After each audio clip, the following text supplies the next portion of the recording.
2021년 2월 17일 수요일 큐티 생명의 삶 오늘의 본문 마태복음 14장 13절부터 21절까지 말씀입니다. 예수께서 들으시고 배를 타고 떠나사 따로 빈들에 가시니 무리가 듣고 여러 고을로부터 걸어서 따라간지라. 예수께서 나오사 큰 무리를 보시고 불쌍히 여기사 그 중에 있는 병자를 고쳐 주시니라. 저녁이 되매 제자들이 나와 이르되 이곳은 빈들이요 때도 이미 저물었으니 무리를 보내어 마을에 들어가 먹을 것을 사 먹게 하소서. 예수께서 이르시되 갈 것 없다. 너희가 먹을 것을 주라. 제자들이 이르되 여기 우리에게 있는 것은 떡 5개와 물고기 2마리 뿐이니이다. 이르시되 그것을 내게 가져오라 하시고 무리를 명하여 잔디 위에 앉히시고 떡 5개와 물고기 2마리를 가지사 하늘을 우러러 축사하시고 떡을 떼어 제자들에게 주시매 제자들이 무리에게 주니 다 배불리 먹고 남은 조각을 12바구니에 차게 거두었으며 먹은 사람은 여자와 어린이 외에 5,000명이나 되었더라. 아멘.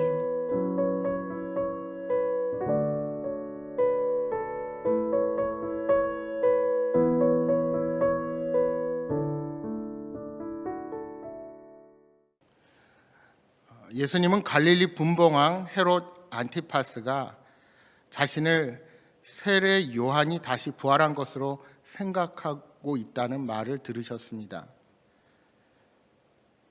헤로디아의 딸의 요청으로 어쩔 수 없이 세례 요한을 죽였던 분봉왕 헤롯은 예수님의 소문을 듣고 두려움이 살아난 것입니다. 그러니까 그는 예수님의 존재를 그냥 두려고 하지 않을 수도 있는 상황입니다. 예수님께서는 이 소식을 들으시고 사역하시던 갈릴리 지역을 떠나기로 작정하십니다. 그래서 배를 타시고 갈릴리 호수를 건너 혼자 외딴 곳으로 물러나 계셨습니다. 그런데 많은 무리가 그 소식을 듣고 여러 고을로부터 와서 예수님을 따라갔습니다. 왜 그렇게 많은 사람들이 예수님의 소문을 듣고 따라갔을까요? 그들은 로마 식민지 생활로 현실적으로 많은 것을 착취당할 뿐만 아니라 영적으로도 방황하는 불쌍한 백성들이었습니다. 그들의 가난함은 단순히 경제적인 문제만이 아니었습니다. 아브라함의 자손으로 하나님의 언약 백성임을 자부하던 유다 백성들에게 오랫동안 하나님의 계시가 멈추었습니다. 또한 종교 지도자들은 자신들의 탐욕을 채우기 위해 백성들을 율법으로 정죄하고 압제와 착취의 대상으로 삼았습니다. 따라서 그들에겐 긴 침묵을 깨고 그들을 영적으로 인도할 참 선지자가 필요했습니다. 그런 무리를 보신 예수님께서는 불쌍히 여기시고 그 중에 있는 병자들을 고쳐주시고 그들에게 말씀을 전하셨습니다. 어느새 저녁 무렵이 되었습니다. 제자들이 주님께 나와 물었습니다. 이곳은 빈들이요 때도 이미 저물었으니 무리를 보내어 마을에 들어가 먹을 것을 사 먹게 하소서.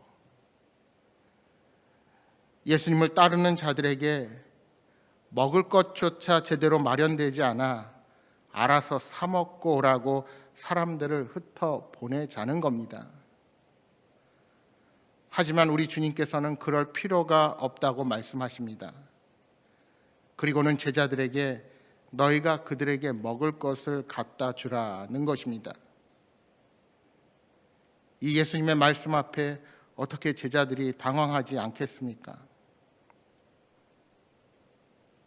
그런데 왜 주님께서는 내가 먹을 것을 주겠다라고 말씀하시지 않고 제자들에게 주라고 말씀하실까요? 그 이유는 제자들이 곧 무리를 먹이는 목자가 되어야 함을 가르쳐 주시기 위함입니다. 그렇습니다. 주님께서 제자를 세우시는 이유는 양을 돌보는 것이 앞으로 그들의 사명이기 때문입니다. 그러나 제자들은 자신들에게는 그러한 능력이 없다고 생각합니다. 하지만 우리 주님께서는 제자들이 기적의 능력을 베풀어야만 해서 이 말씀을 하시는 것이 결코 아닙니다. 먼저 주님의 마음, 긍휼의 마음으로 그 무리들을 바라보기 원하신 것입니다. 제자들에게는 겨우 한 끼 먹을 양식인 떡 5개와 물고기 2마리밖에 없었습니다. 그러나 예수님께서는 그들이 가진 작은 것을 가지고 큰 일을 일으킬 준비를 하십니다.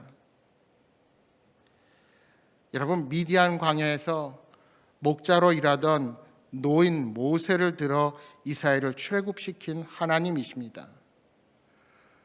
하나님께서는 그가 애굽의 왕자일 때 그의 능력을 사용하시지 않으셨습니다. 아무것도 할 수 없어 보이는 노인을 불러서 하나님의 큰 일을 맡기시는 것입니다. 그 하나님께서 이제 제자들이 가진 작은 것들을 사용하여 거대한 일을 이루십니다.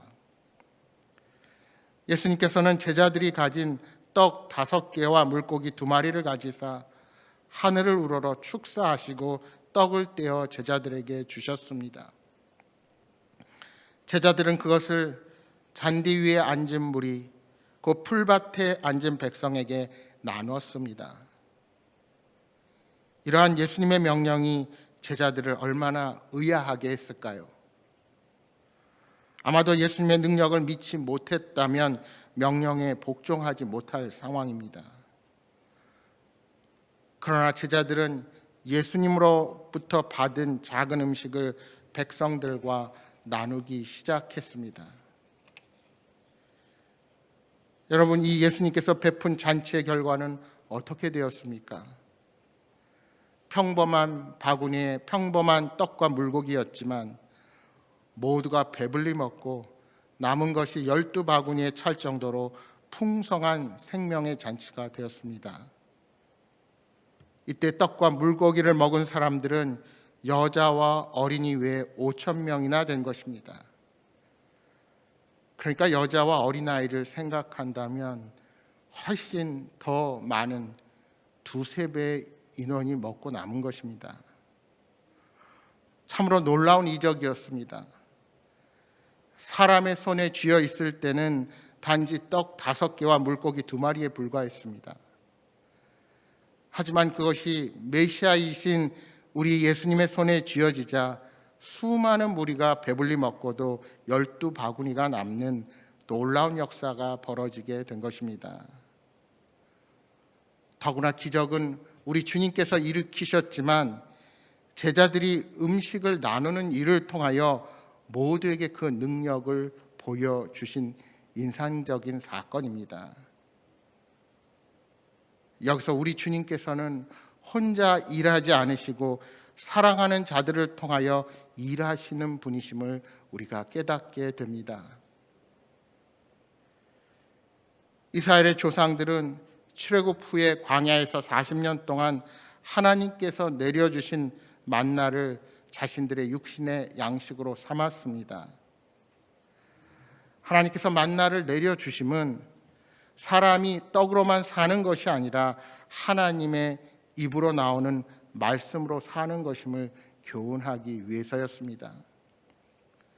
마찬가지로 예수님께서 오병이어의 기적을 베푸신 것은 단순히 그들의 배고픔을 채워주기 위함만이 아닙니다. 예수님께서는 그 사건을 통해 예수님께서 영생을 위한 양식임을 우리에게 알려주셨습니다. 요한복음 6장 50절 51절에 주님께서 이렇게 말씀하십니다. 이는 하늘에서 내려오는 떡이니 사람으로 하여금 먹고 죽지 아니하게 하는 것이니라. 나는 하늘에서 내려온 살아있는 떡이니 사람이 이 떡을 먹으면 영생하리라. 내가 줄 떡은 곧 세상의 생명을 위한 내 살이니라 하시니라.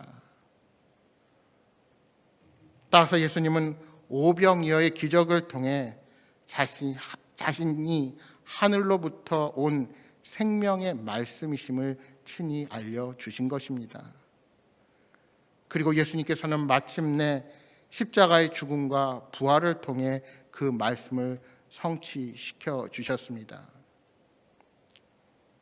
여러분, 육신의 필요를 채워주는 것도 중요하지만 궁극적으로 영생을 위해 필요한 것을 채워주는 것이 가장 중요합니다. 성도는 가난한 자들에게 육신의 필요를 채워줄 뿐만이 아니라 복음이 없어 영혼이 가난하여 주려 죽게 된 자들에게 복음을 전하는 것, 그것이 바로 우리 주님께서 우리에게 주신 사명이라는 사실을 잊어서는 안 됩니다. 사랑하는 여러분, 오늘 하루도 세상이 줄 수 없는 진정한 풍요로움을 누리게 하시는 우리 주님의 복음 안에 거하며 그 사랑을 전하며 살아가는 복된 삶이 되시기를 주님의 이름으로 축복합니다. 오늘 주신 말씀 기억하면서 우리 함께 기도하겠습니다. 우리의 필요를 채우시는 주님만을 의지하며 오늘도 그 복음의 역사에 쓰임받는 삶을 살아가게 하여 주옵소서 하고 기도하시겠습니다. 또한 코로나19로 지쳐있는 모든 사람들에게 하나님의 치유와 회복의 역사가 베풀어지게 하여 주옵소서 하고 기도하시겠습니다.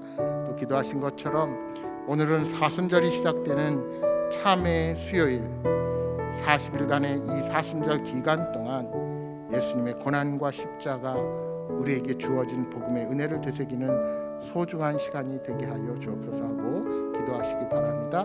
또한 여러분 가져오신 간절한 기도의 제목들을 놓고 기도하시다가 돌아가시기 바랍니다. 함께 기도하겠습니다.